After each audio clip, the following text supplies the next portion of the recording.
everyone that has joined us here today. We are going to be going over our V3 virtual testing center. So last Monday, the 5th, we went live. V3 is now out in the wild, we like to say. So today we are going to go over our virtual testing center, where this webinar is really geared towards our proctors.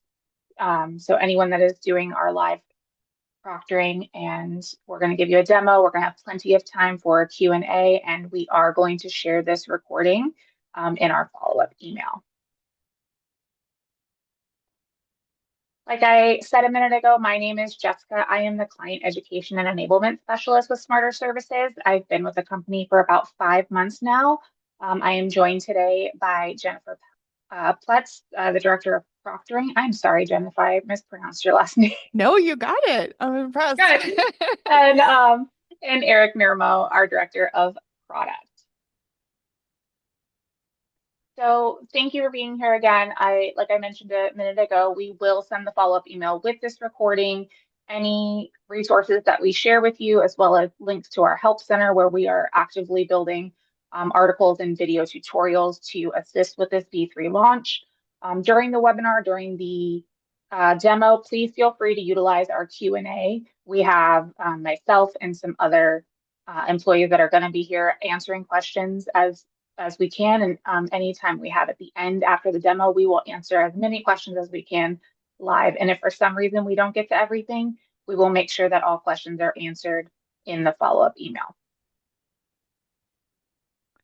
I'm going to start by giving you a quick little highlight of some of the major changes in the VTC, the Virtual Testing Center, compared to what it was in V2.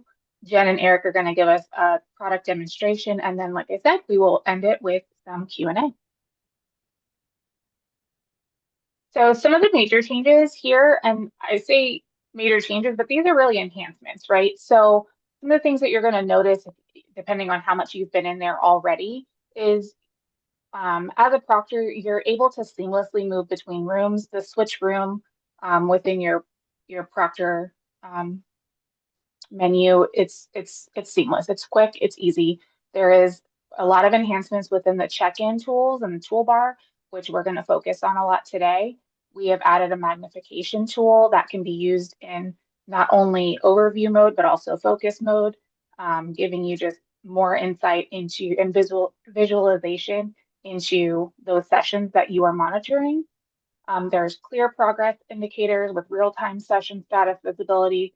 We have a progress bar as well as the playback bar where you're able to go back into the recording as well as skip ahead to live recording, jump to different flags. Again, we'll see all of that. We have a lot of in-session incident reporting tools, full session documentation, real-time rewind with voice recordings of the proctor, any communication, that's going to be all captured within that playback, as well as built-in hand raise tool, chat function, call buttons. Those are just some of the enhancements that you're going to see today. And instead of me talking about it, I'm ready to pass it on so we can get to the demonstration. So I'm going to pass it over to Jen and Eric. She's going to take over the screen. And like I said, while they are doing their demonstration, please feel free to utilize the Q&A. We will answer questions there. Awesome. Thank you so much, Jessica. Can you guys see my screen okay? Yes. Perfect. And Eric, you're getting set up as a student. Correct. I am ready. So once you have finished your, overview, what you want to do right now, you let me know and I will continue into the room in check-in. Perfect.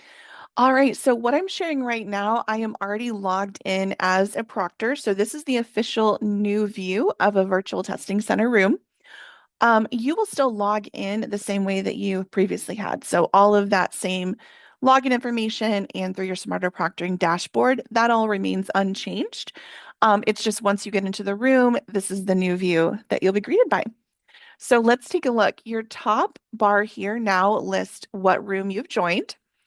And then over to the far right, this is going to be your avatar. So your initials here for your user.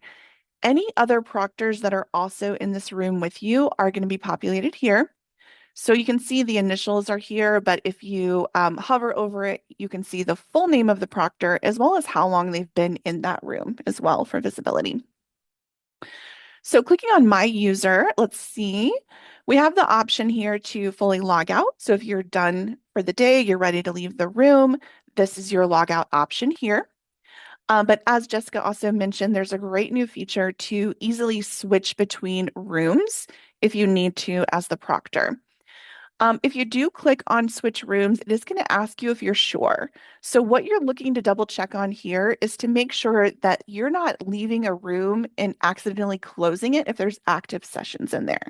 So just a reminder, a virtual testing room does have to have a proctor in it to be active. So this is just asking for you to verify if you leave this room to jump into another one and it closes the room, do you have sessions in it or are there other proctors? So I'm going to stay in this room here for our test today.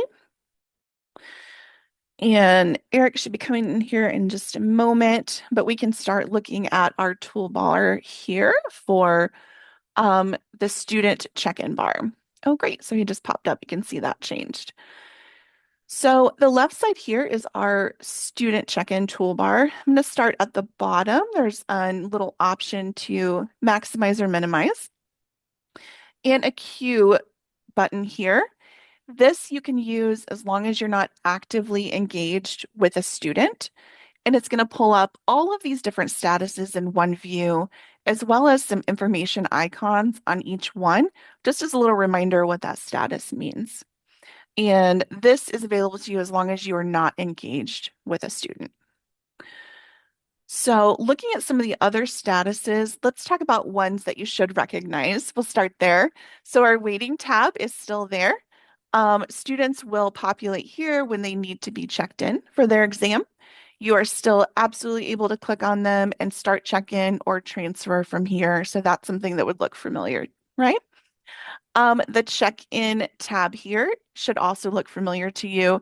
This is the status when the student is actively being checked in by a proctor. They will populate here. Taking a look at some of them that are new. So up at the very top here, there's a Get Next feature. This is an option that you have to greet students. It's one click and it's going to immediately pull the student that's been waiting the longest to be checked in. So instead of clicking here and clicking here, this is just an efficient one-click option, immediately pulls that student out for you to grab. The other one that I want to talk about right now that's new is the Reconnect feature. So an enhancement in V3 is there is a set amount of time that students have to be able to reconnect to a session if they had internet instability or something like that that caused them to drop from a session. So they do have a set amount of time to return. If that happens, they're going to show up in this status. So it's easily identifiable for you as the proctor to know that this is a reconnected session and not a new one. Part of that is because if they're reconnecting, their exam timer is most likely still running. So there's more of a sense of urgency there. So you can see and you can pull them directly from here. A note about the Get Next feature. If you have any sessions in Reconnect status, clicking Get Next is always going to pull those first because like we talked about, there is that sense of urgency. And then it would pull your longest waiter as a new check-in.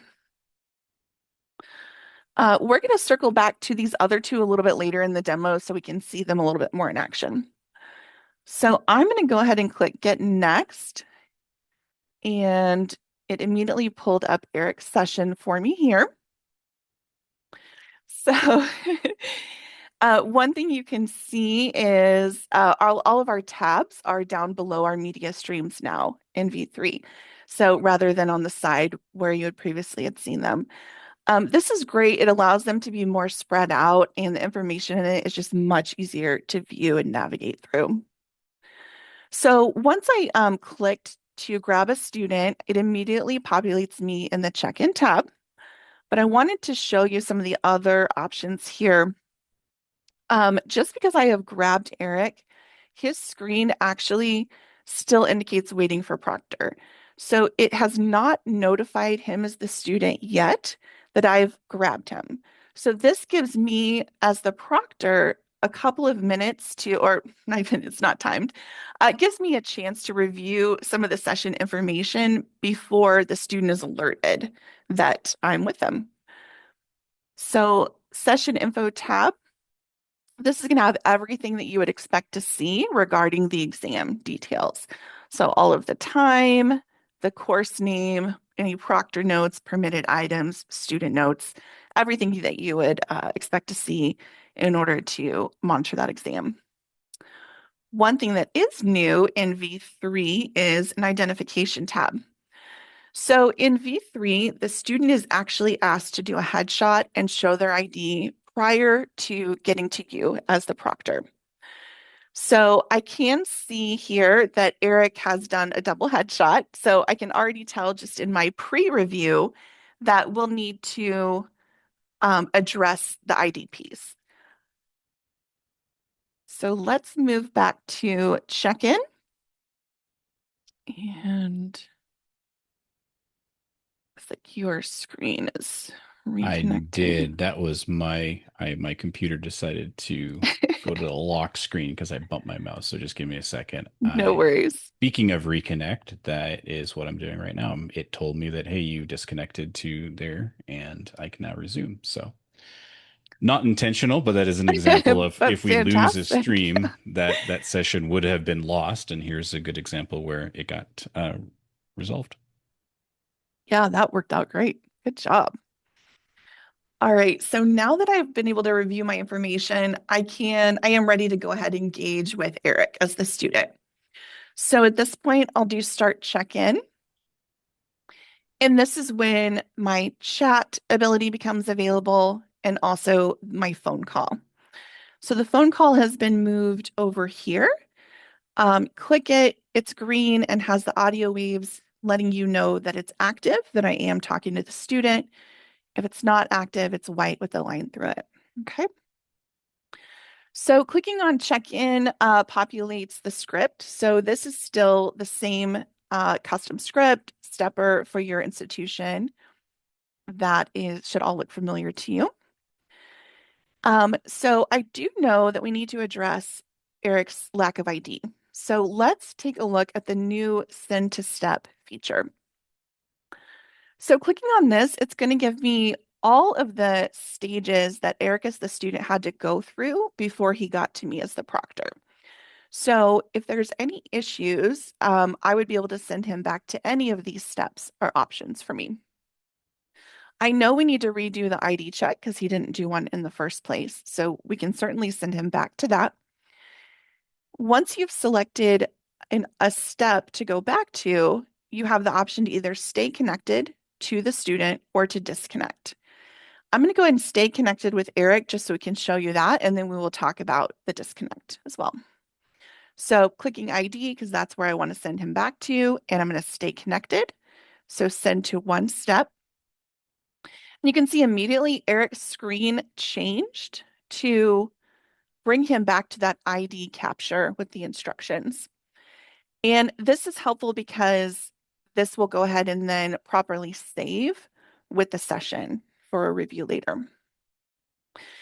And once he's gone through those steps and back to connected to Proctor is when I know we are able to continue on with our check-in. Now, because I stayed connected with Eric, I was able to watch him go through those steps, and that's no problem. You can see clicking right over to the identification tab, it's already updated the new ID. So that's an immediate update. If I had chosen to not stay connected with Eric, so for instance, if he didn't show his ID, but it was going to be 5 or 10 minutes before he could go get it, and I needed to go help another student, I could choose to send him back to ID still, but go ahead and disconnect from him so that I am then freed up to go help somebody else. If that is the case, then he would actually drop from my view here because I'm no longer would be connected to him. And that is when the send back status over here becomes important. So his session would then populate directly over here in the send back status to let me know that somebody is going through that process.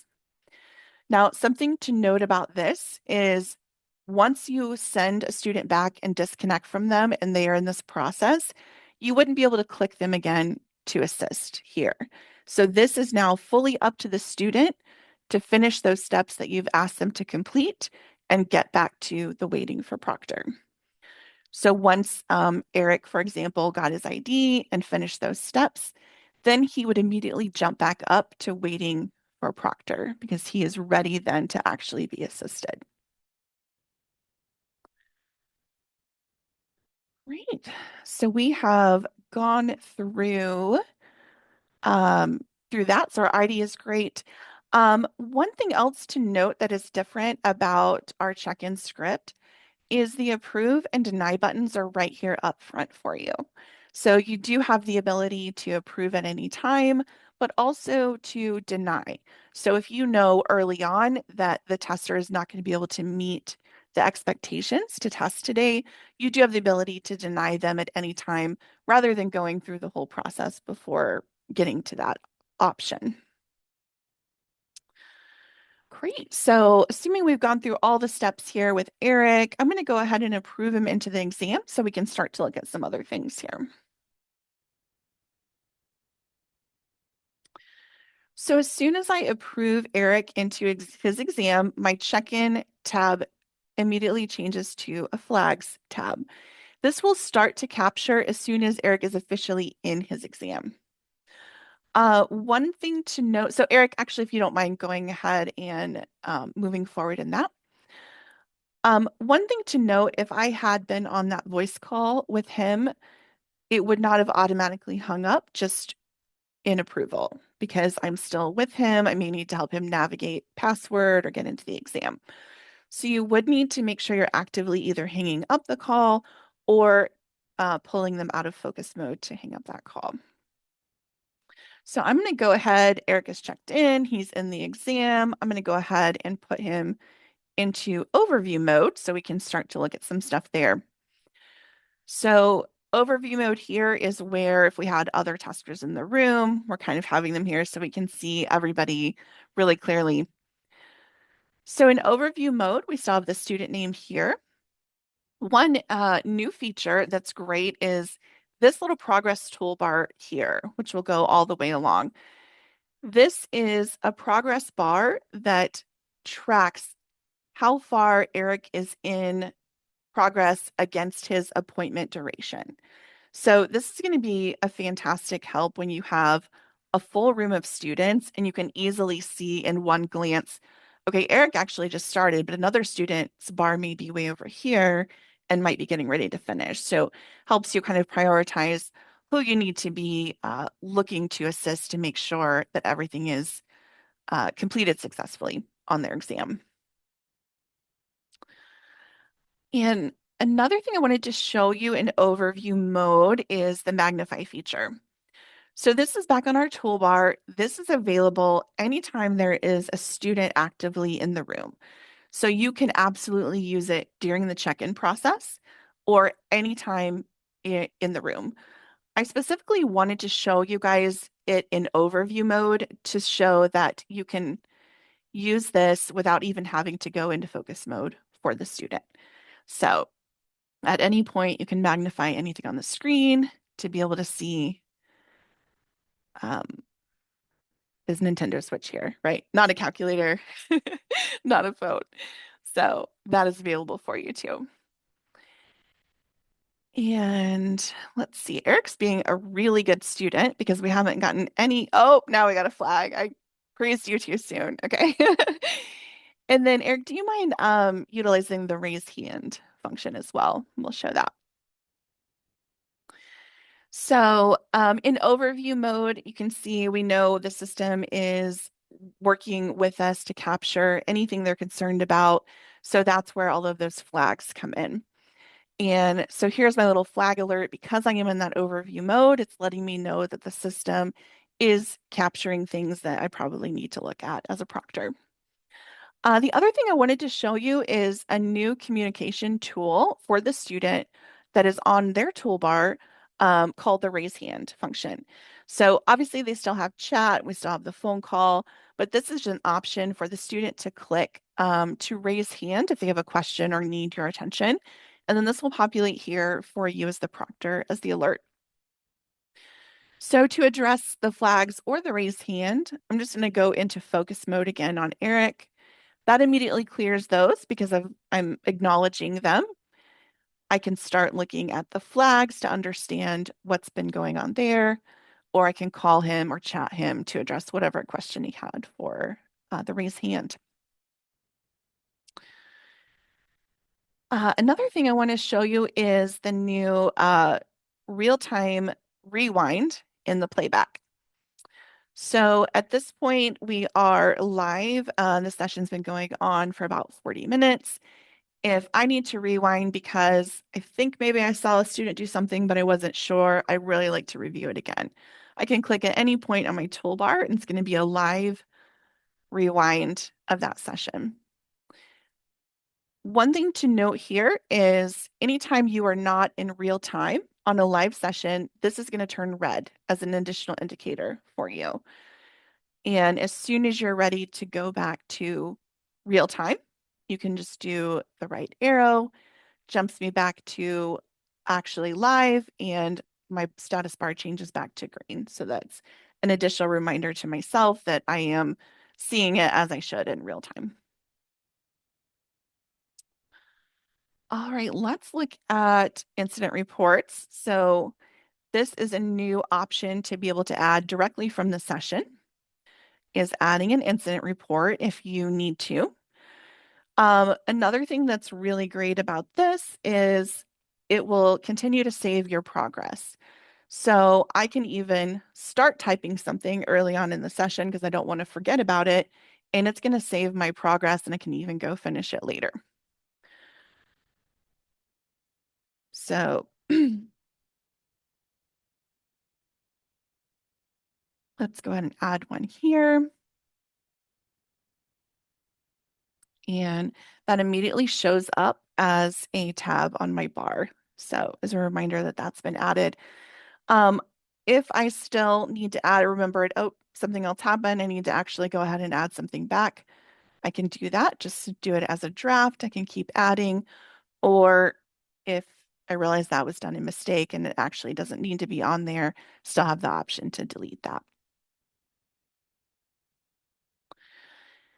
And the last option that we have from our toolbar over here are recently ended sessions. So this is a fantastic, easy access view for you of any sessions that previously ended in this proctor room. This is great for times when you didn't actually get to add the incident report while the student was testing. You can easily go over here, click to review the session, and add it directly from there.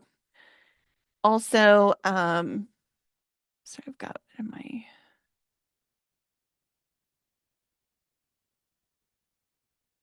want to make sure I don't close out on my other one. Sorry, my fault. So this is just a one-click easy access to be able to do that. Or if the student finished and you didn't get a chance to make sure that they submitted successfully, again, it's just easy access to be able to review that without having to go look them up on your dashboard. If everything looks great and you have no other reason to review them, you can always clear them out as well. Right, so kind of gone over the high points. I know that was a lot, but I think we're probably good for Q&A. Jessica? Yeah, so you guys are clearly doing a fantastic job because there are no questions yet. But I I actually wanted to call out a couple things. Oh, there is one just came in. So before I get to my question, Sinclair said, can you please demonstrate the focus view and the rewind again? Yeah, absolutely. So this currently, Eric, is in overview mode, which is just the term when um, we're able to see all the sessions just easily, and I can't hear any ambient noises in his session, right? So I'm going to go into focus mode. And now I can hear anything that would be going on in his background easily. And then I can choose to go back to a certain time in the video.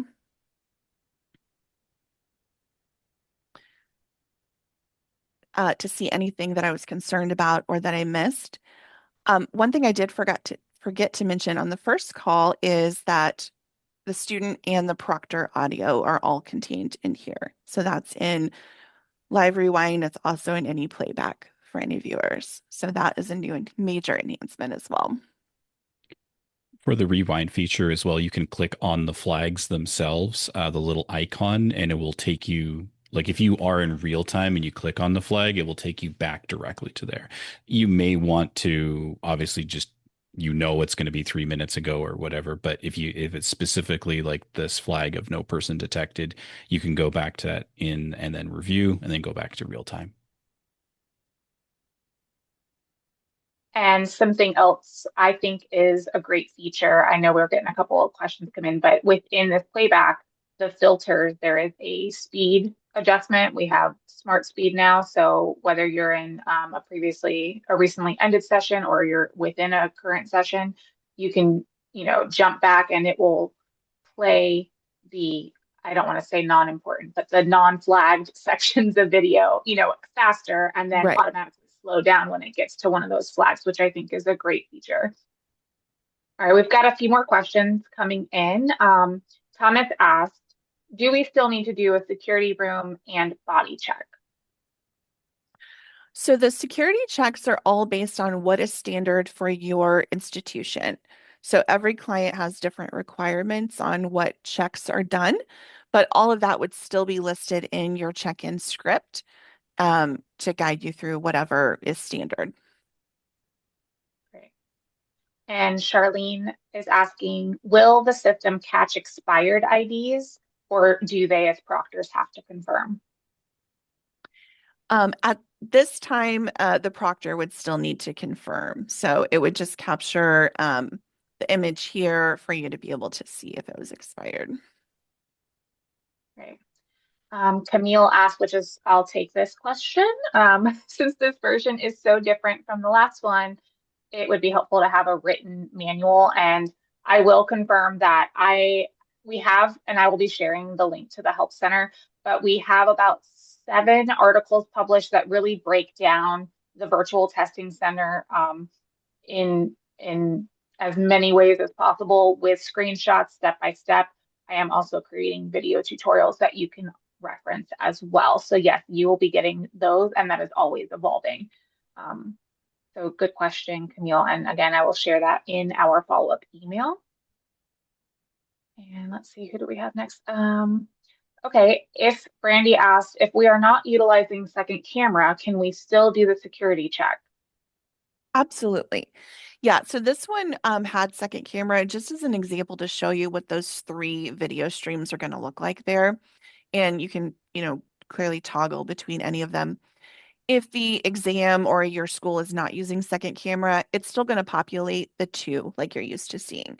So your webcam and your screen recording, and then you would still do the security scans similar to what you do today with the current device the student's using. Blair said, can we check in a student by utilizing the check-in feature, or do you have to use Get Next? It's completely up to you. Yes. So the Get Next is just a one-click option. If that works, if you're comfortable with that in your operations, you absolutely do not have to use it. You still have the option to do the waiting and click the student that's been waiting, or clicking from Reconnect. So I would say if you choose not to use the Get Next, just remember making sure you're paying attention to anybody that's hanging out in Reconnect. Right. And Jasmine is asking if we were in a rewind mode, so looking at a flag, for instance, would we still be notified if a hand is raised or if a student needs our attention? You would not be notified of a hand raise because you're already, in order to rerun the session, you're already focused in on that student. So you would be able, so you wouldn't be notified until you actually get back to real time and you would see it on their screen. The notification alert happens in overview mode because the thought is you're now, you're looking at 10 students or however many you have in your room, and this is just a great attention grabber for you. Um, but if you're focused specifically on Eric, it wouldn't alert me because I'm already focused there. And Any Jen, other just as, student oh, that go raised their ahead. hand while you're in focus with, in this case, she's focused on me. So if there are other students in the room and they raise their hands, you absolutely would see those students raise their hand, even if you're back in time on me. So, uh, Great call out. Thank you. Yeah. Yeah. And I was going to add on too, I know with our screen sharing in this webinar, it's a little different, but there are audio cues to some of these alerts, right? If a student Mhm. enters waiting or raises hand or even sends a chat, there is a distinct audio alert that you will hear as well. Okay. Um, and Sinclair also asked, are we able to hear audio that originates on the test candidate's computer? Uh, yes. Yes. Yeah, Yeah, so whether that's that in the should be playback, similar. correct? Or if you're in focus mode, you're going to hear the live audio. Am I yep, understanding that correctly too? Yeah. Correct. correct. Yeah. So that'd be similar today. The one thing that I would say though is, in just like how Jen filed an incident report on me for wearing headphones. If a student is wearing headphones, you would not hear that audio, as it's coming into my ears rather than going back into the microphone for the computer. So that's another good reason why we want to make sure that the student is utilizing their computer speakers, so that not only we ensure we know what's going on, you eliminate any of the potential for someone speaking to their ear, or something from another source. It may even be that the headphones are not even connected to the computer, right? It could be connected to a completely different source. So headphones, that's what we recommend: no headphones during the testing. A question came in from April that said there used to be a settings button on the right side that would open the Smarter Proctoring Proctor window with your schedule. I have noticed that it is opening the room in a new tab, but I'm wondering if there was a button link. I'm not sure. For this schedule, Eric and Jason, you may be able to answer this better. It's not currently in this version. So actually, I'm going to toss that to either of you guys. Correct. It's not currently in this version, but is our intention to re-add that. So yes, April, keep your eyes available for that. We're obviously monitoring the launch, making sure everything is going through smoothly, but we will be adding that functionality for you, so you still have that ability to review your schedule right from the VTC room.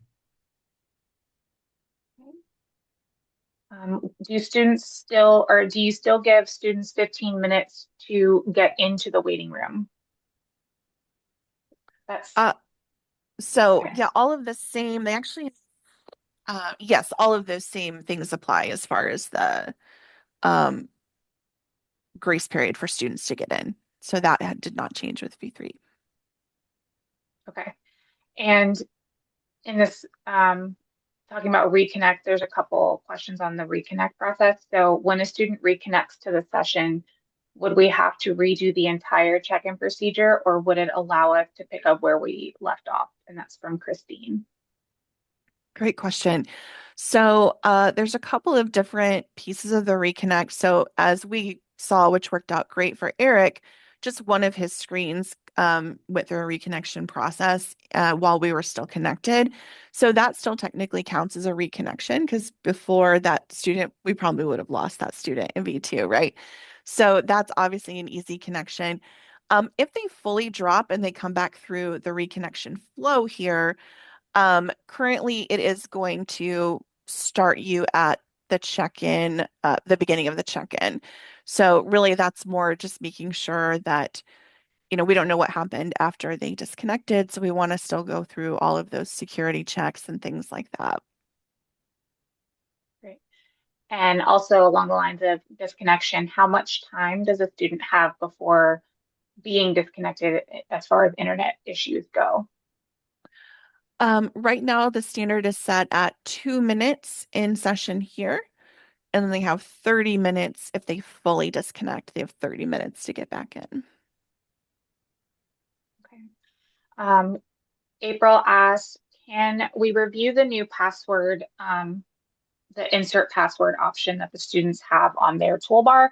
I know we do have, April, I will say we do have some documentation on this as well. So I don't know, Eric, if you can, or Jen, if you can quickly go over this since we have it pulled up. Yeah, for sure. Do you want me to speak on Yeah, that one, Jen, since that'd I be got great. on my screen? So we're obviously looking at Jen's screen, watching me here, but we have a new unique password system. What this does is the instructor is still creating the exam password like they did. It's an exam password that the student doesn't know. It is provided only, in the Smarter Proctoring interface, and it's connected with the LMS or exam platform where the test is being taken.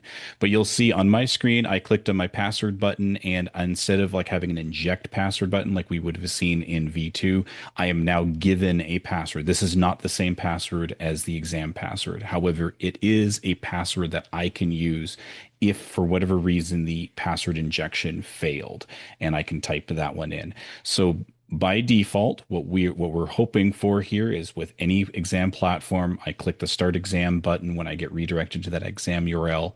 Our system will still inject the password into the system. The student still clicks start exam and they get in.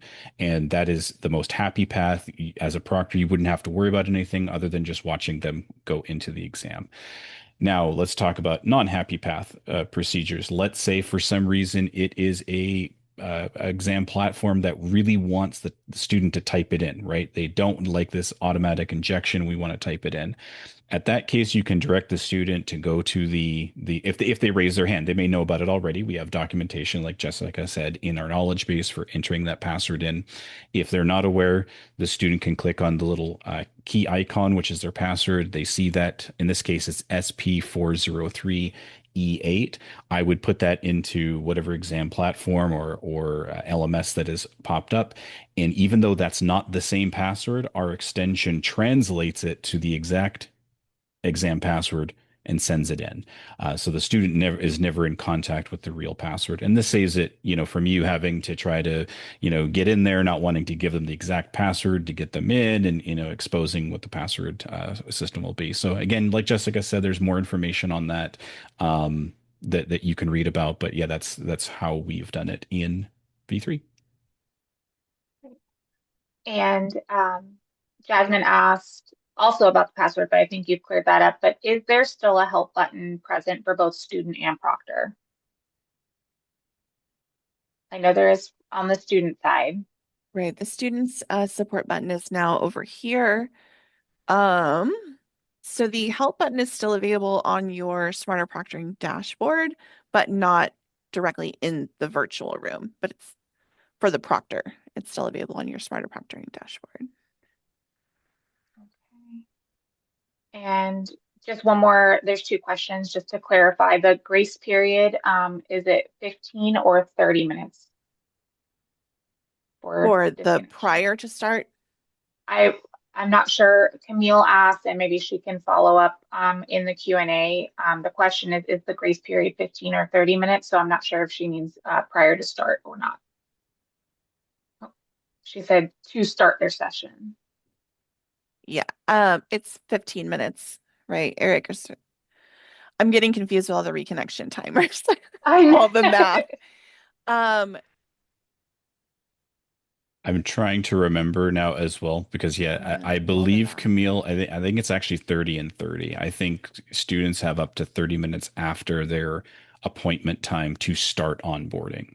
Now that obviously when they get to you for the approval, if that's too late, that would mess up your schedule. Obviously, you have the option to deny at that point, based on them getting late. But I believe it's up to 30 minutes after their appointment time.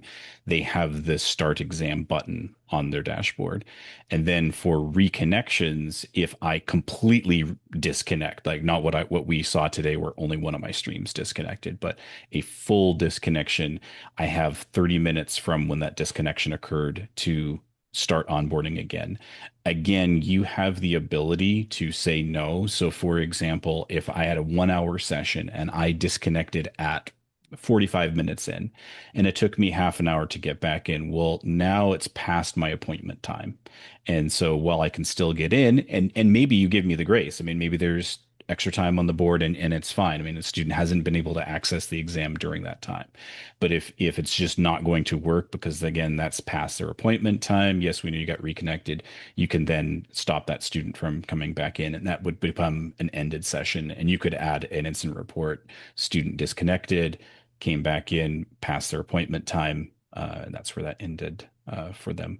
But if you have any follow-up questions based on that, because I know there's a lot of numbers and scenarios but going back and forth, please let us know. And I was actually going to say, I just jotted a note for myself. I know that the reconnection and start time and appointment time, there can be some confusion about that. So I will be creating a document to hopefully clear up all of the scenarios of what the reconnection or what the grace period would be. So that will be coming hopefully soon. And we had another one up here. Oh, so with the call button, if a student, Brandy asked, if a student needs to speak with us, do we still have to call them to speak or use the call button to speak live? Is that the option? Yeah, so you still have the audio call at any point during the session. And I don't know if you guys can see, there's still the alert here on the student screen. It just looks a little bit different than previously. So still alerting them that you are on a call. So you still have the voice call option at any point during the session.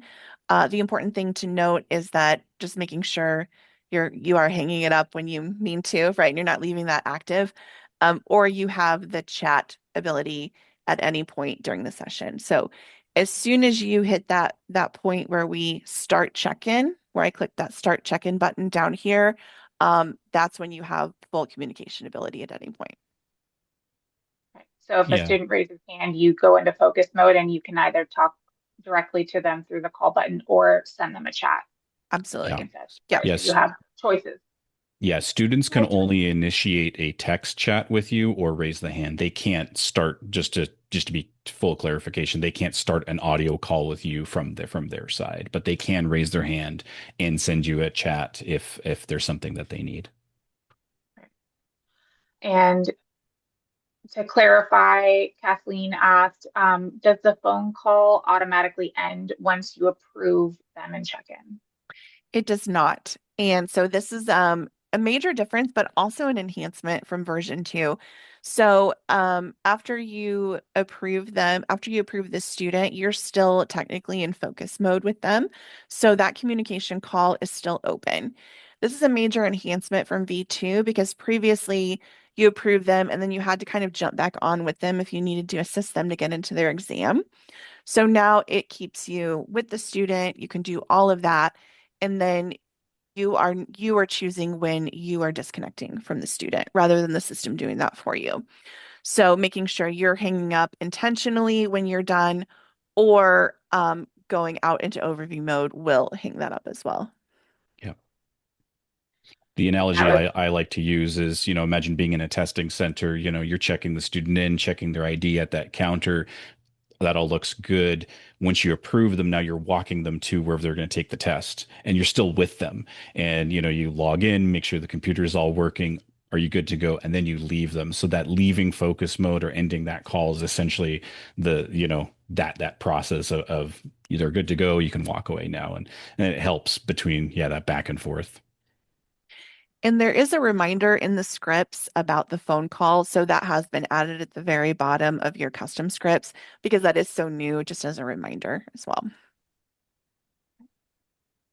Michelle asked, is there a way to set up practice sessions so that they can practice? I know there's a lot of new changes, so that's a good question. I toss that to Eric, or maybe that goes to the CSM.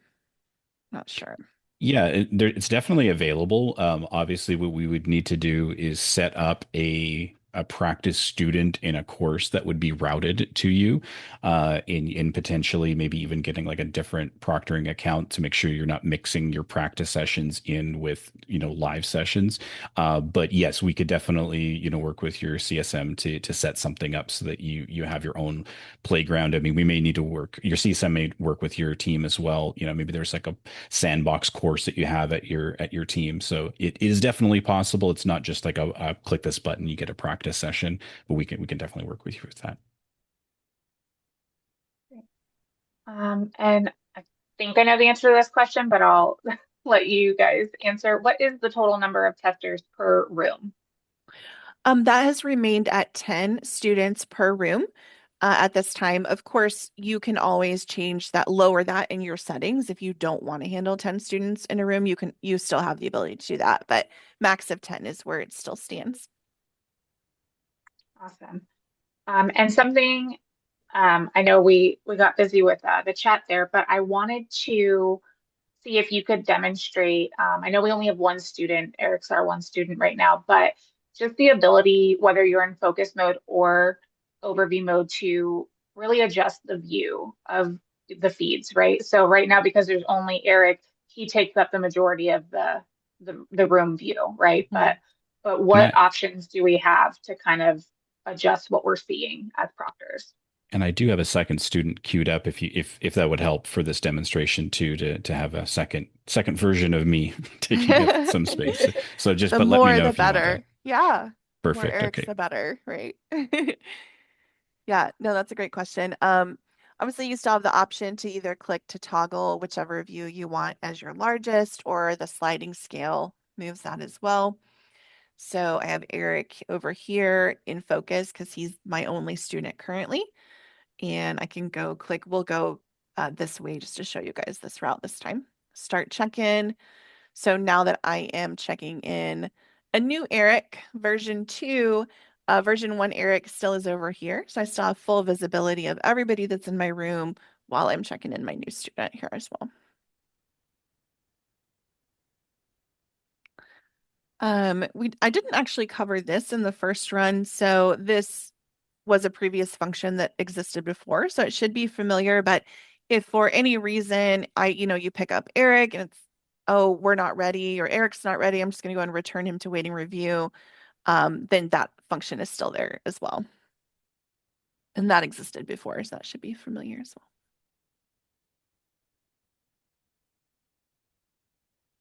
Didn't realize I was muted. Sorry. No, thank you for that. And I like that as more students add, it automatically adjusts. So I think it's great that if there's one student or two students, you're going to get the maximum visibility, but you still have, like you showed, that option to, click and resize any of the views, whether they have second camera or not. All right. The Few more coming resized in. views, also just to let everyone know, is based on the student. So I know there's two versions of me here, but we'll say Eric 1 and Eric 2. When Jen readjusts anything on Eric 1, because maybe she's more interested in my second camera, I got that Nintendo Switch, I may be using it anytime, it will stay that enlarged, or in the main view, or slid over. For Eric 2, or let's say Jessica jumped in as a student, all of the customizations for how when you move those views around, stay for those students. So you can kind of set it up based on what you're seeing with that student or group of students, and keep your view. So it's not like changing the adjustments for one makes everyone have to be in that particular view. And it is obviously per proctor basis. You got two proctors in a room, you're moving views around. It's not moving it for another proctor in your room. And they're seeing all these kind of crazy changes going on. Um, Thank you for that. And then I wanted to also call out, which Blair just reminded me. Can you show or talk to the ability to transfer students to other rooms? Absolutely. So you still have the ability to do that directly from waiting. So if you need to transfer them even prior to checking the student in, you have that option. Right now, we only have one room open because we're only opening this one. So that's why it's saying there's no other rooms right now for you to transfer me to. If there had been, they would have given you those options to do that. But you also have the option of any in the room as well to transfer. So at any time, there's a new feature. We can probably show that in the documentation. There's a new feature to add a note as well of why you chose to transfer them, and that's optional to add that note, but that is new as well. Um, I can check Eric in fully. I can prove him in so we can see that. I just hesitated to do that unless there was any other questions while we had another session open that dealt with any of these parts. I'm not seeing, well, Jasmine just asked, which I think is, oh, okay. Sorry, another one was coming in. So how can a script be changed? A check-in script be changed? So the check-in script is based on the administration, the client. So that would be specific to what organization you're with. So like all of Ivy Tech is going to have one custom script so that it's unique, all of eCore, et cetera. So that would be a conversation with the administration that you work with. Okay, great. And also, I know it popped up when you were showing transfer student, but the reload feature, Yeah, how does great that work?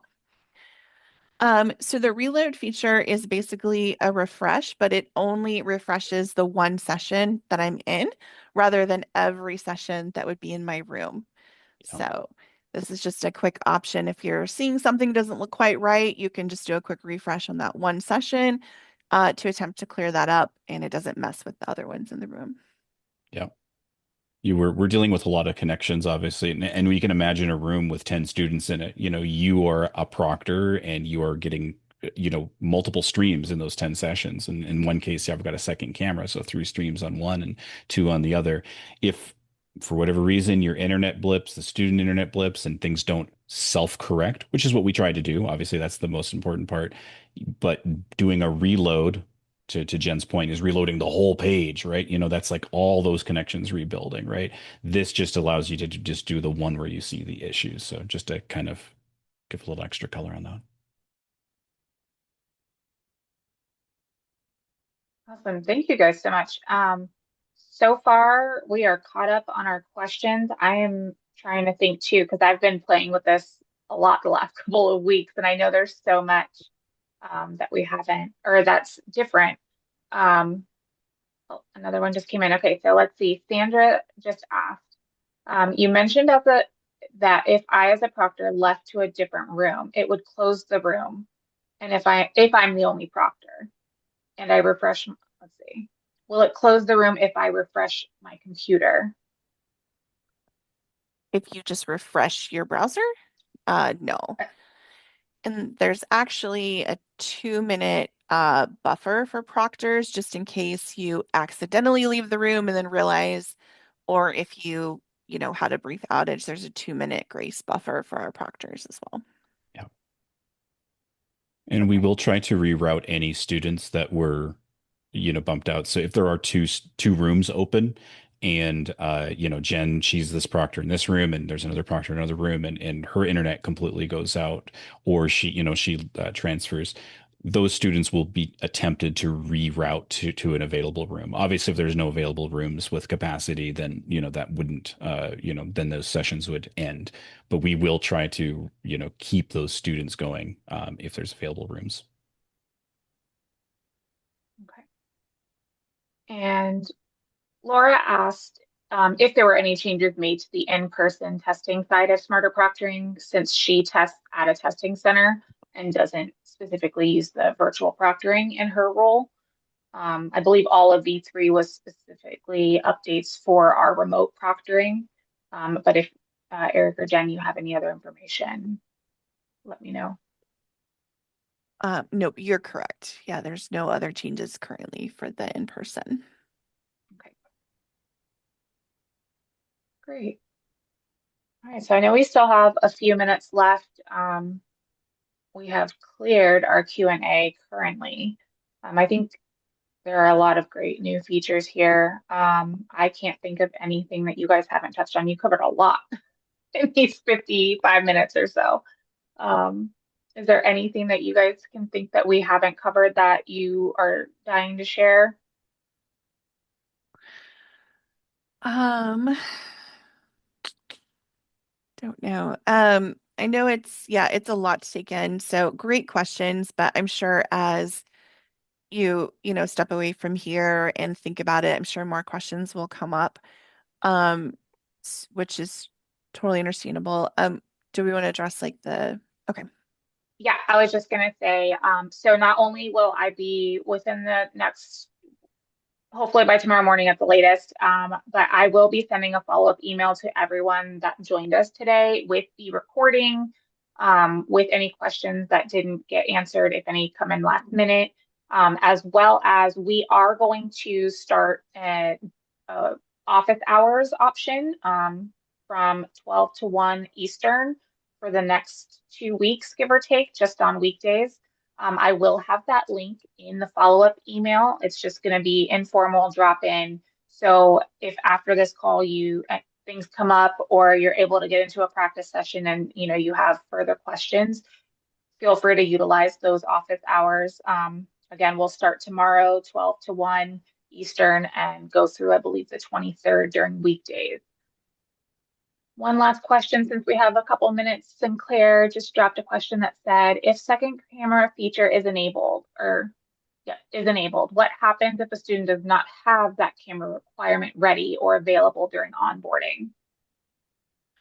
Great question. So the one of the send back options was to send them back to set up their second camera, or to connect their second camera. So if it's just a matter of they didn't get it connected or didn't have it right away before they got to you as the proctor, you do have the option to send them back to redo those steps. And then if they just absolutely don't have it or don't want to do it, then that would just be treated like any other um, inability to meet the requirements to test, right? Then you could just deny them at that point. Yeah. I did want to show too, now that we have some good speech detected, there is a transcript feature now on the speech detected flags to give you an easy kind of overview of what's being talked about. This is great because we have a lot of students that kind of talk to themselves, read the questions aloud. This is an easy view of the transcript to determine is something being said that is worrisome, but it's a nice new feature. Yeah. All right, great. Well, thank you guys so much. If there are no other questions, I think we are good to, oh, I knew there would be every time I say it, which I love it. One more question. Let's see. Kathleen said, in the past, I have had students with super slow internet, but they passed through the checks. Has anything been improved on this? Yeah, I can Yeah, speak to that one. go for it. So internet is always tough. It's an always a tough one to answer because what we're looking for, as with any, even Zoom that we're on right now as a webinar, we're looking for consistent internet rather than a certain speed of internet. You could have either the fastest internet on the planet, but if it's going down every 1 minute, that doesn't matter, right? So our new system is more resilient for low bandwidth situations. So I will say there was work done on the V3, just the underpinnings of the media system will keep a student going even with those really low requirements, and even lower than what we had before. However, again, it needs to be consistent. If it's dropping from slow to zero, there's nothing we can do with zero. You definitely will still see students who have that, and this really is again, it's like a car without gas. There's you have to have gas in the car. In those cases, this is where the reconnect system comes into play. If a single stream gets disconnected, like we saw earlier in the webinar where my web or my desktop stopped, and that was me just moving my mouse too quickly and I locked the computer and it ended that stream. But that could be where my internet just dipped just enough for the desktop to stop, but my webcam was totally fine. In that case, you're going to see improvements because the student will be prompted to reconnect to that stream and then they keep on going. That would have been an ended session. To your point, that would have been a student who their session just goes away. So there's improvements on that side. For those students who have that full disconnect, they go down to zero and it stays at zero. They will drop out of your room for internet disconnection and then they'll come back into the reconnect queue.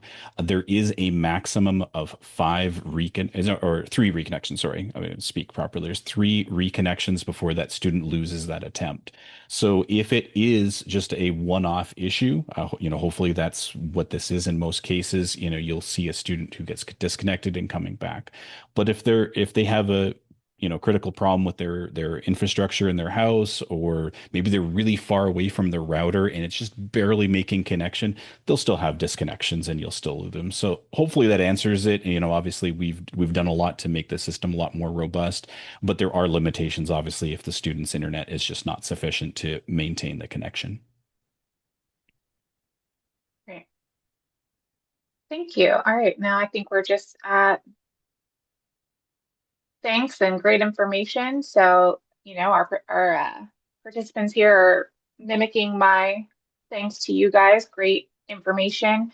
Like I said, I'll send that follow-up email out with our recording, any additional resources, links to our help center with videos and articles as well.